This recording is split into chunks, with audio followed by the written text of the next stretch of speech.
नमस्कार दोस्तों, हमारा ये इंग्लिश का कोर्स चल रहा है एलडीसी से रिगार्डिंग।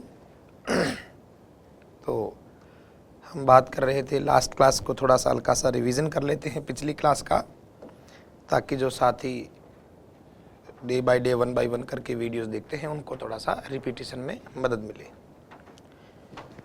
हम लोगों ने देखिए क्लास में लास्ट टाइम सबसे पहले बात की थी पार्ट्स ऑफ स्पीच की।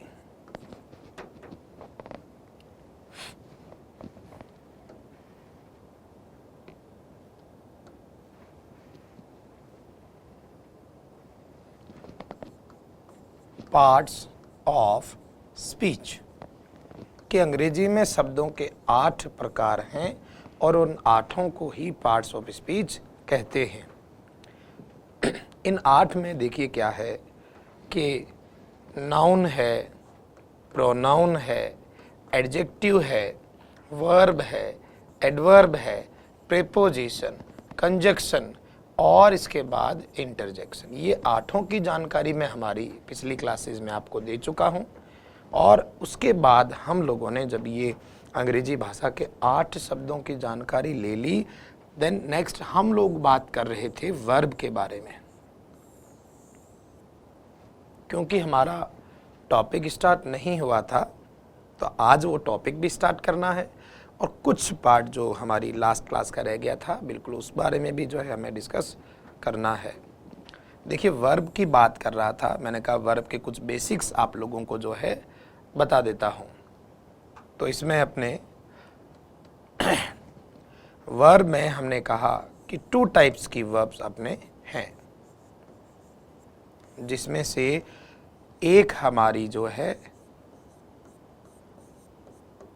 वो थी हेल्पिंग वर्ब और जो दूसरी है वो है अपना मेन वर्ब। हेल्पिंग वर्ब का एक नाम और भी आपको ध्यान हो, मैं बता चुका था, ऑक्सिलरी वर्ब।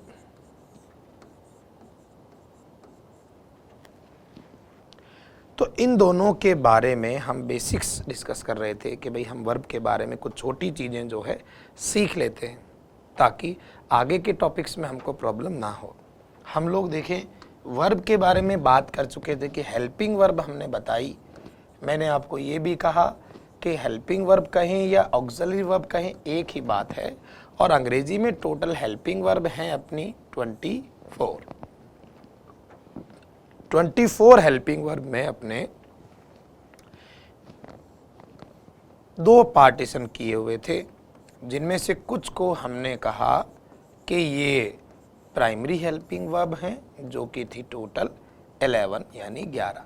इसके अलावा कुछ हमारे थी मॉडल वर्ब्स जो थी टोटल 13 यानी 13। तो ये 13 और 11 यानी 13 और 11 मिलकर टोटल 24 हेल्पिंग वर्ब बनाती है। मैं सारी आपको बता चुका था, जैसे कि प्राइमरी में हमारे बी के 5 रूप थे, is are am was were, फिर अपने हैव के 3 फॉर्म हैज हैव हैड, और उसके बाद में डू के 3 रूप डू डज और डिड। और इसी तरीके से इन 11 के अलावा बाकी 13 जो मॉडल्स थे आपको मैं बता चुका था। मॉडल्स में अपने can, could, will, would, shall, should, ये सारी चीज़ें भी मैं बात कर चुका था। अब आज का सेशन स्टार्ट करते हैं हमारा मेन वर्ब से। तो देखें हेल्पिंग वर्ब की डिस्कशन हम लास्ट क्लास में कर चुके हैं। अब आज अपना जो थोड़ा सा पार्ट डिस्कशन का जो बेसिक्स का बाकी था मेन वर्ब के बारे में, वो हम कर लेते हैं। देखिए सबसे पहले तो जैसा हमने कहा कि हेल्पिंग वर्ब तो फिक्स थी कि 24 हैं, 24 हैं, जिनको आप इजी वे में गिनकर बता भी सकते हैं। लेकिन अभी आज हम बात कर रहे हैं मेन वर्ब के बारे में। अब मेन वर्ब का देखिए सबसे पहले तो कि डेफिनेशन क्या है। तो मेन वर्ब जो है वो या तो क्या हो सकती है बेटा, कोई एक्शन, या फिर मेन वर्ब हो सकती है कोई स्टेट। स्टेट मतलब समझते हैं स्थिति, यानी मेन वर्ब या तो कोई क्रियाकलाप हो सकता है। क्रियाकलाप से मेरा मतलब है कि कोई भी एक्शन जो हम लोग करते हैं वो एक्शन कह सकते हैं हम लोग। तो या तो वो एक्शन हो सकता है जैसे कि मेरा खड़ा होना, कि मैं क्लास में खड़ा हूँ, आप लोगों का बैठे रहना, बैठना हो गया, या फिर जैसे मैंने कहा मैं बोल रहा हूँ तो मेरा बोलना, या मैं जैसे सुन रहा हूँ आपकी बातें तो सुनना, लिख रहा हूँ तो लिखना, जाता हूँ तो जाना, आता हूँ तो आना। तो ये सारी जो चीज़ें हैं ये हमारा मेन वर्ब शामिल होती है। ये तो एक्शंस हो गए। और रही बात स्टेट, स्थिति बताने वाली, जैसे कि आपने कहा मैं एक अध्यापक हूँ, आई एम ए टीचर। तो आई एम ए टीचर में कोई एक्शन नहीं हो रहा है, लेकिन ये जो एम है ये एक मेन वर्ब का काम करता है, ये एक पोजीशन शो करता है। जैसे आपके बारे में कहा यू आर अ स्टूडेंट, आप एक विद्यार्थी हैं, सीखने वाले हैं। तो ये कोई एक्शन नहीं हो रहा, फिर भी इसमें जो ये बी वर्ब है होना, ये मेन वर्ब है, हेल्पिंग वर्ब भी होती है। खैर ये तो ये स्टेट बताना या जो किसी एक्शन की बात करना, ये अपना मेन वर्ब होता है। अब मेन वर्ब का तो आपको जानकारी होनी चाहिए कि हेल्पिंग वर्ब्स तो हमने गिनकर बता दी कि 24 होती हैं, लेकिन मेन वर्ब तो देखो हम लोग लाखों करोड़ों क्रियाएं करते हैं, कि लाखों करोड़ों क्रियाएं होती हैं, तो उनको तो गिन पाना तो पॉसिबल नहीं है। लेकिन एक जो चीज़ सभी मेन वर्ब्स पर कॉमन अप्लाई होती है वो हम लोग यहाँ जानकारी ले लेते हैं। तो देखिए सबसे पहली और एक ज़रूरी चीज़ हम लोग जो वर्ब के बारे में बात करें वो ये मेन वर्ब, यानी किसी मेन वर्ब के हैज़ मैक्सिमम 5 फॉर्म्स। मैंने कहा किसी मेन वर्ब के ज़्यादा से ज़्यादा कितने रूप? 5 रूप। अ main verb has maximum 5 forms. किसी मुख्य क्रिया के ज़्यादा से ज़्यादा 5 रूप हो सकते हैं। तो 5 रूप हो सकते हैं, यानी कि वर्ब चाहे करोड़ों हैं पर उन सभी मेन वर्ब पर जो स्ट्रक्चर लागू होता है वो सेम है, सभी के 5 रूप होते हैं। तो कैसे वो रूप हैं, उनमें हमें क्या ध्यान रखना चाहिए वो हम बात कर लेते हैं। यहाँ कोई टॉपिक नहीं चल रहा है अपना, यहाँ हम बहुत जनरल जो है बात इस बारे में कर रहे हैं कि भाई हम लोग जो मेन वर्ब्स होती हैं उन सभी मेन वर्ब के मैक्सिमम फॉर्म रूप 5 ही हो सकते हैं, यानी उन 5 के अलावा 6 नंबर का फॉर्म डिक्शनरी में अवेलेबल नहीं है। किसी भी एक मेन वर्ब को आधार लेकर हम कर सकते हैं। जैसे देखें वर्ब की फर्स्ट फॉर्म, सेकंड फॉर्म होती है, थर्ड फॉर्म है, फोर्थ है और फिफ्थ है। हम कोई भी एक नॉमिनल एग्जाम्पल ले सकते हैं। कोई भी एग्जाम्पल से मेरा मतलब, जैसे हमने एक मेन वर्ब ले ली है जो बहुत कॉमन आप लोगों के ध्यान में होगी, खेलना, प्ले। अब प्ले हमारी वर्ब का फर्स्ट फॉर्म है। इसकी सेकंड फॉर्म क्या होती है? देखिए बेटा, हम लोग नॉर्मली जो है ईडी अटैच करते हैं, और इसकी जो है थर्ड फॉर्म भी क्या होती है? ईडी। फोर्थ फॉर्म कौन सी? फोर्थ फॉर्म होती है आईएनजी वाला फॉर्मेट, प्लेइंग।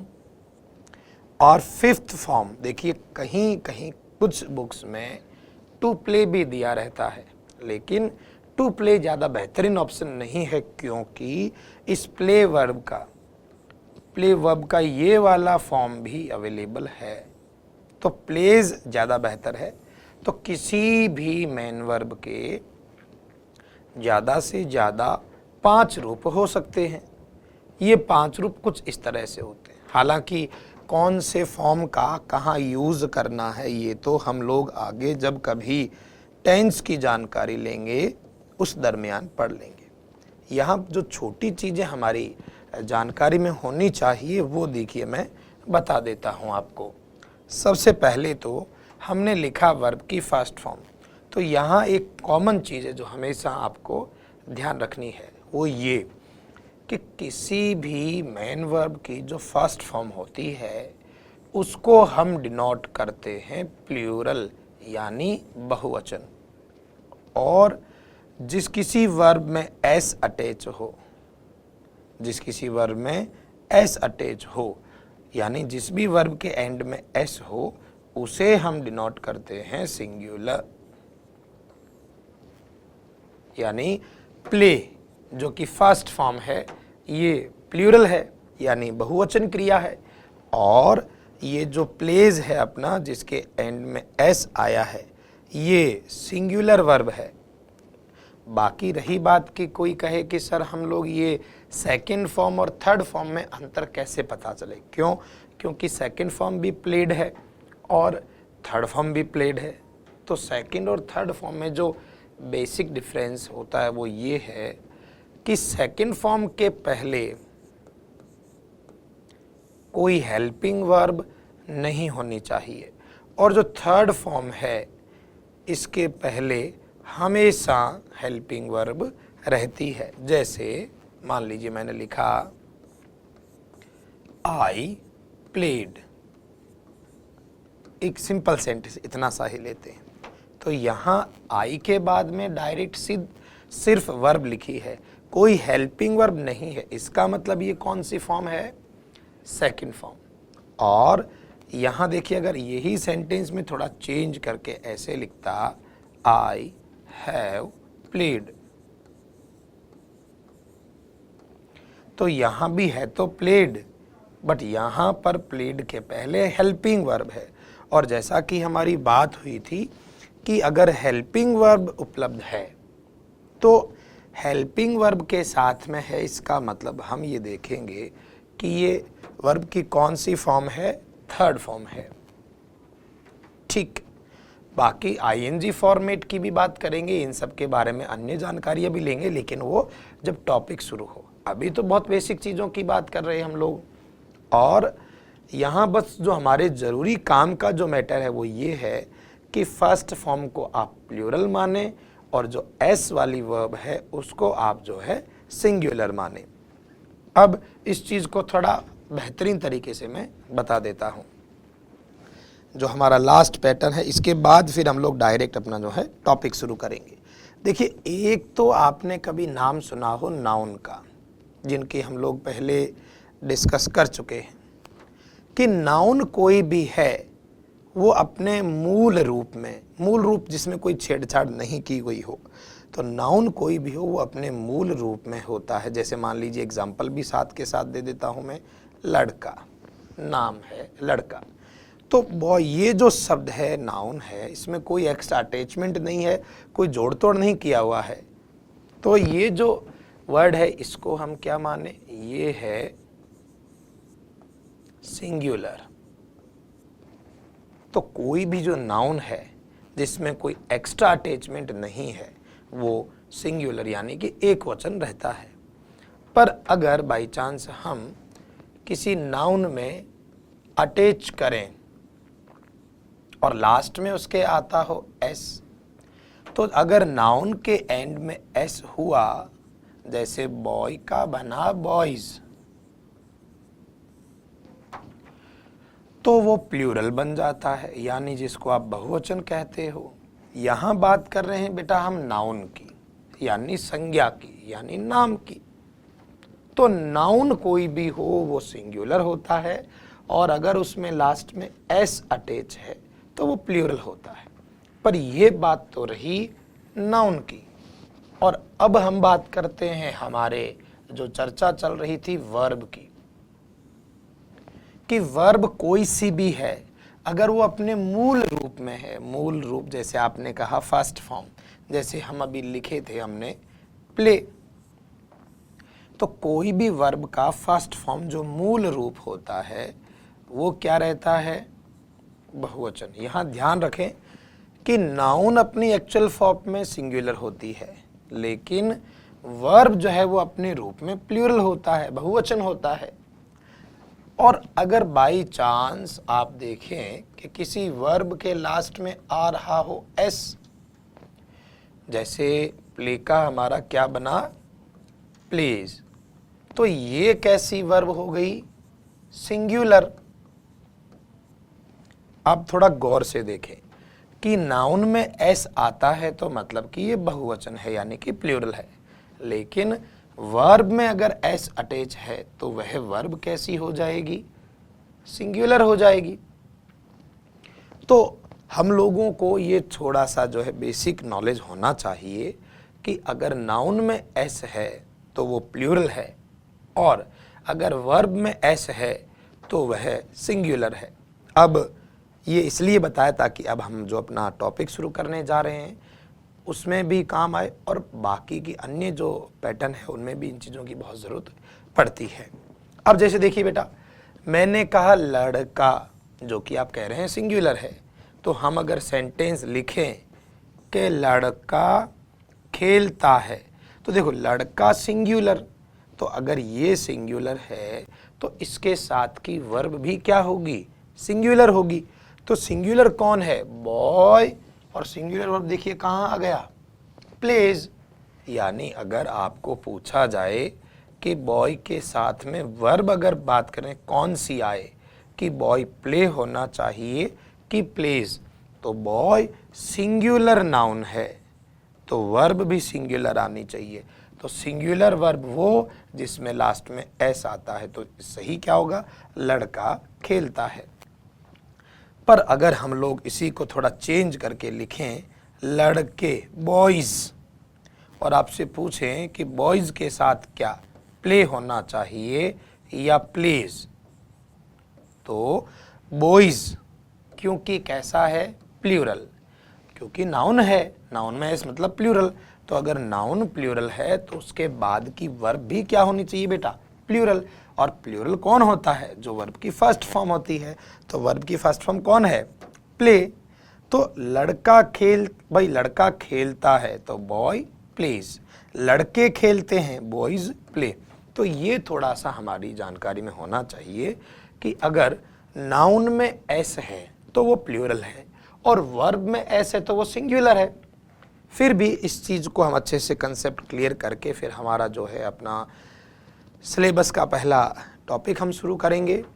देखिए कुछ क्वेश्चंस इनके ऊपर बेस्ड मैं जो है आपको लिख देता हूं, ताकि एक बार ये जो सिंगुलर प्लूरल का किस्सा है, जो बहुत बेसिक चीज़ है, ये हमारी किसी भी टॉपिक से पहले ही पूरे हो जाएं।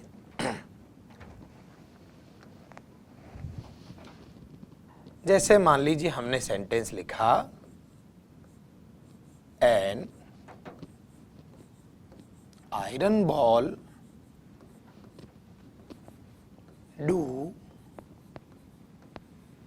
does not float on water, कि एक लोहे की बॉल पानी पर नहीं तैरती। इसके बारे में बात करेंगे। आगे देखिए second question,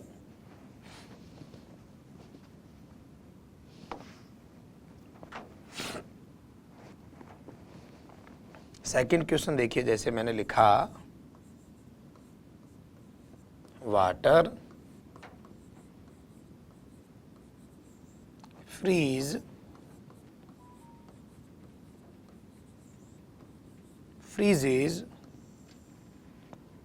at 0 degree Celsius, कि पानी 0 डिग्री सेल्सियस पर जमता है। आगे देखें कुछ सेंटेंस, सम स्टूडेंट्स प्ले या pledge here,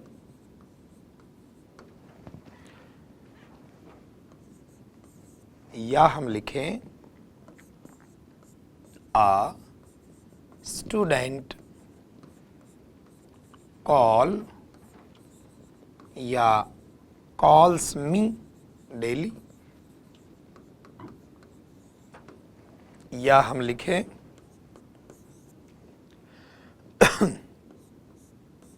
ice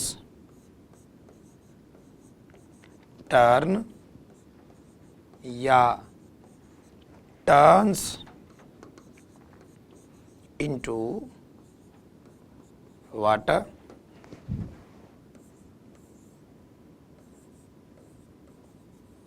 Some boys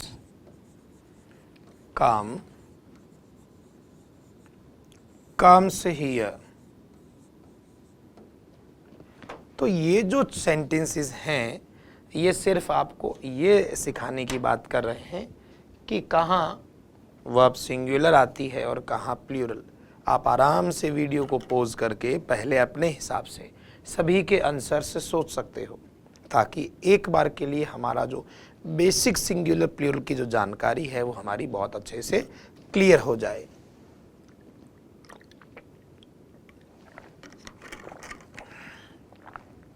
आगे देखें,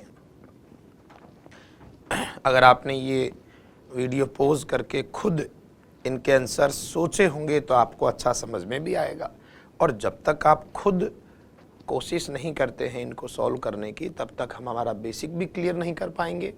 तो इसलिए आप चाहें तो एक बार वीडियो पॉज करके सभी क्वेश्चंस के आंसर सोच सकते हैं। लिखना चलो मान लीजिए कि नहीं लिख पा रहे। फास्ट देखें, एक लोहे की बॉल। अब यहाँ बॉल कितनी? एक। एक का मतलब है कि ये कैसा है पार्ट? एक वचन। बॉल एक वचन है, और जब ये सिंगुलर है तो इसके साथ वर्ब भी हमारी सिंगुलर आनी चाहिए। अब सिंगुलर वर्ब वो है जिसके एंड में क्या है बेटा? एस। तो सही आंसर क्या होगा? Does not float. फ्लोट यानी तैरना। तैरना स्विम को भी बोलते हैं, लेकिन स्विम का मतलब होता है किसी सजीव व्यक्ति का तैरना। बाकी फ्लोट आता है जो ये नॉन लिविंग चीज़ें होती है, जो निर्जीव चीज़ें होती हैं, उनके तैरने के लिए आता है। इसीलिए लोहे की बॉल के लिए फ्लोट लिखा है, स्विम नहीं लिखा। खैर वो आगे हम लोग जो वर्ड मीनिंग करते हैं वहाँ मैं आपको आज क्लियर कर दूंगा। तो यहाँ डज। अगला देखिए बेटा, पानी जमता है 0 डिग्री सेल्सियस पर। तो पानी, वाटर, हमारा सब्जेक्ट है यानी कि नाउन है। अब इस नाउन में अलग से कोई शब्द अटैचमेंट नहीं किया हुआ, एज इट इज जैसा ये वाटर वर्ड है ये वैसा ही है, वाटर्स नहीं किया हुआ। और जितने भी ऐसे नाम हैं जिनको गिनना पॉसिबल नहीं है, जैसे पानी नहीं गिन सकते, हाँ 1 गिलास पानी 2 गिलास पानी तो आप गिलास तो गिन सकते हो, 1 लीटर 2 लीटर लीटर गिन सकते हो, पर पानी को गिना नहीं जा सकता। और जितनी भी चीज़ें हैं जिनको गिना नहीं जाता वो सारी की सारी, जिनको अनकाउंटेबल नाम से भी जानते हैं, वो सब की सब एक वचन होती हैं। वो एक वचन होती हैं का मतलब है कि उनके साथ वर्ब हमेशा एक वचन ही, सिंगुलर ही आती है। इसीलिए आप हिंदी में भी देखें सेंटेंस बोलकर कि पानी आते हैं नहीं, पानी आता है। इसी हिसाब से पानी के साथ सिंगुलर वर्ब, और सिंगुलर वर्ब जिसमें एस आता हो, क्या होगा बेटा? Water freezes at 0 degree Celsius. Some students, हमारा सब्जेक्ट है स्टूडेंट्स यानी एस लिखा हुआ है। अब एस लिखा हुआ यानी ये प्लूरल है क्योंकि नाउन है, तो ये प्लूरल है तो वर्ब प्लूरल कौन सी? इसमें एस है तो इसमें नहीं होना चाहिए, यानी क्या होगा? प्ले। भाई नाउन और वर्ब जो है वो लगभग आपस में एक दूसरे के थोड़ा सा अपोजिट जैसा लगता है। जैसे नाउन में एस है तो वर्ब में नहीं होना चाहिए, और नाउन में एस नहीं है तो वर्ब में होना चाहिए। जैसे boy goes, boys go. A student, एक विद्यार्थी, ये सिंगुलर पार्ट है अपना। तो ये जब सिंगुलर है तो वर्ब सिंगुलर क्या होगा? Calls. A student calls me daily. आगे बढ़े, बर्फ बदलती है पानी में। तो बर्फ भी पानी की तरह ही अनकाउंटेबल है, जिनको गिना नहीं जा सकता। और वही बात इस पर भी लागू होती है जो भी हम कर रहे थे कि जितने भी चीज़ें हैं जिनको गिन नहीं सकते वो सारी की सारी अपने सिंगुलर होती है। तो बर्फ भी सिंगुलर है, और सिंगुलर वर्ब जिसमें एस आए, टर्न्स इनटू वाटर। आगे देखिएगा, आगे लिखा हुआ है सम बॉयज कम या कम्स हियर। यहाँ अपना सब्जेक्ट है बॉयज, जिसमें लास्ट में क्या है? एस, यानी ये प्लूरल है। तो प्लूरल है अपना सब्जेक्ट, तो इसके साथ में वर्ब भी जो है प्लूरल आनी चाहिए। और प्लूरल वर्ब कौन सी होती है? जो वर्ब की फर्स्ट फॉर्म हो। तो यहाँ आंसर क्या होगा? Come. Some boys come here. तो आराम से एक बार इनको देख लें, ये जितने भी वर्ड हैं या जितने भी सेंटेंसेस हमने लिखे हैं यहाँ पर, ये सारे के सारे ही इस चीज़ को अच्छे से सिखा देते हैं कि हमें कहाँ कैसी वर्ब यूज़ करनी चाहिए, ताकि हम लोगों का जो ये सिंगुलर प्लूरल का जो किस्सा है ये क्लियर हो जाए। चलें खैर, तो एक बार आराम से तसल्ली से इनको लिख भी सकते हैं आप लोग और अच्छे से समझ भी सकते हैं। तो ये था हमारा बेसिक पार्ट। हालांकि बहुत सारी चीज़ें और भी सिखाई जा सकती है बेसिक के नाम पे, पर हम जहाँ बात कर रहे हैं अपने बारे में, तो हमारा इतना ही जानना ज़रूरी है कि क्या अंग्रेजी कितने शब्दों से बनता है, कितने अक्षर हैं, वर्ब कैसी कैसी होती है। इतना अगर नॉलेज है हमें तो हम किसी भी टॉपिक की शुरुआत कर सकते हैं।